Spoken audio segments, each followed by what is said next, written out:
The fact that the first policy paper in relation to the Irish overseas and the diaspora written by any political party wasn't until 2012 would tell you where it lay on the political spectrum inside in this Parliament and this country for quite a long time. And that fundamentally is because they don't have a vote, because people who have votes are listened to and people who don't tend to be ignored. I thank the Minister for outlining the issues in relation to England and the forgotten Irish, who do get some element of support, and the organisations that give them support are funded, but a lot more needs to be done for the generation who left in the 50s and the 60s, many of whom did not get married, now unemployed, are retired, pension age, isolated in communities which are no longer areas where the Irish live and socialise, and therefore are largely forgotten. And I think a lot more needs to be done for those, that generation who left. And the Minister outlines the issues in relation to the undocumented. I note that he didn't actually mention the 50,000 because of the dispute as to how many there are there. It's very hard to count. I've spoken to the organisations over there and they're quite adamant that there's 50,000. And delighted to share information, as Senator Lawless would have, with John Deasy, who had a great knowledge of Capitol Hill when he was working over there and knows how the legislation works. And hopefully when some form of an immigration bill goes through both houses, that the Irish will be accommodated. I know that Kieran Staunton and the Irish Lobby for Immigration Reform, and Billy at the time, worked hard with the McCain-Kennedy bill, which nearly got through, and then a legislation that got through the Senate, but never got through the House of Representatives, did allow for visas for the Irish, specifically for the Irish. So there's a lot of work has to be done on that.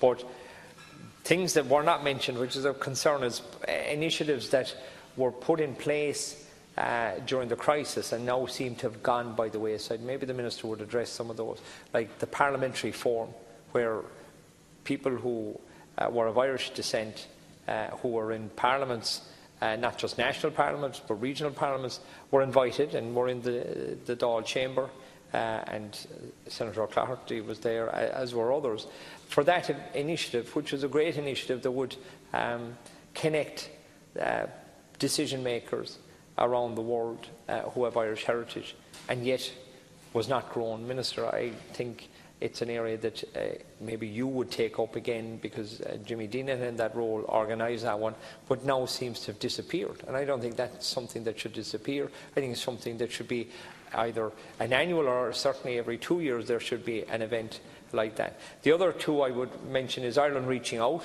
which is from your own end of the world, a great initiative that allows people to connect. Non-traditional tourist areas would be able to reach into their past to find descendants of those who left many years ago and invite them back and show them their home place. A great initiative, can be done relatively inexpensively, but again not getting the required government support that would make sure that it flourishes. Connect Ireland, as you know, Minister, was something that was debated hotly before their contract was withdrawn, and again connecting the Irish, giving the Irish diaspora something to do that they could contribute, something that was put in place during the crisis. Again, you know, the IDA don't seem to want to have it, and the government don't seem to be able to hold on to it. And it's providing jobs in areas, again, that the IDA don't traditionally provide jobs. So I think that's something that needs to be looked at and addressed. And the economic forum is still there, but again, and the civic forum, again, worthwhile initiatives, but not given the priority now, because they seem, well, you know, the crisis is over, we don't need our diaspora anymore. That's not when you call on the diaspora. You don't call them in the crisis. You engage with them all the time, which comes back to the fundamental issue of why they were ignored for so long, until I was the first party spokesperson for the Irish overseas and the diaspora in the history of any political party, and that was in 2012. So that will tell you the lack of engagement by the political system. It's because they don't have a vote. And I thank you for outlining the issues in relation to the presidential election. And next year, of course, we celebrate the 100th anniversary of women getting the right to vote. And this is the 188th anniversary of Catholics being given the right to vote. And 49 years ago, people marched in Derry to get the right to vote. And now we're talking about extending the franchise to citizens of this republic.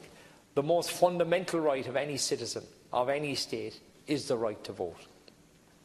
And depending on which way you calculate it, there are either 1.7 million Irish citizens living overseas who don't have the right to vote, and that doesn't include the nearly 1.8 million living in the north who, under the Good Friday Agreement, are entitled to be Irish citizens and therefore would be entitled to vote.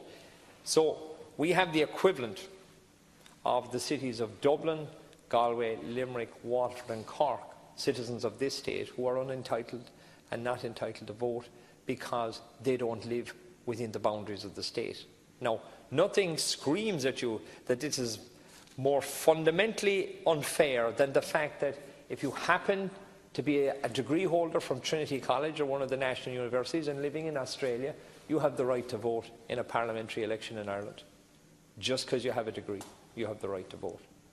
But if you didn't go to Trinity or you didn't go to the national universities, you don't have the right to vote in your parliamentary elections if you live in Australia.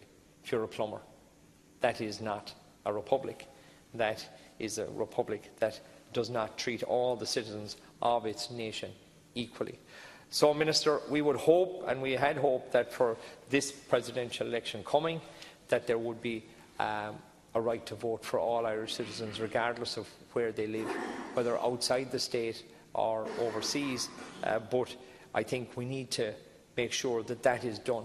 And it is quite a complicated process in terms of making sure that it is cost-effective, but also that it is a referendum that can be won. And I was at the Civic Forum when the Minister for the Environment at the time outlined the complexities of the situation. We understand the complexities, we understand that there are legal issues and quite technical issues, but I think the argument has to be put quite simply that people have relatives all over the world.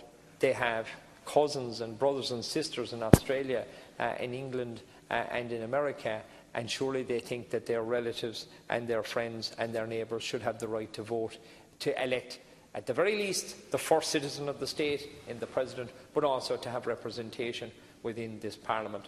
But finally, and thank you, Lester, just in relation to Connect Ireland, Ireland Reaching Out, the Civic Forum, the Irish Parliamentarian Forum, could you outline what you hope to do regarding those initiatives that now seem to be put on the shelf because the crisis would be deemed to be over and therefore the Irish overseas no longer required, which is not the way we should treat our citizens overseas. Thank you, Lester. Thank you, Senator.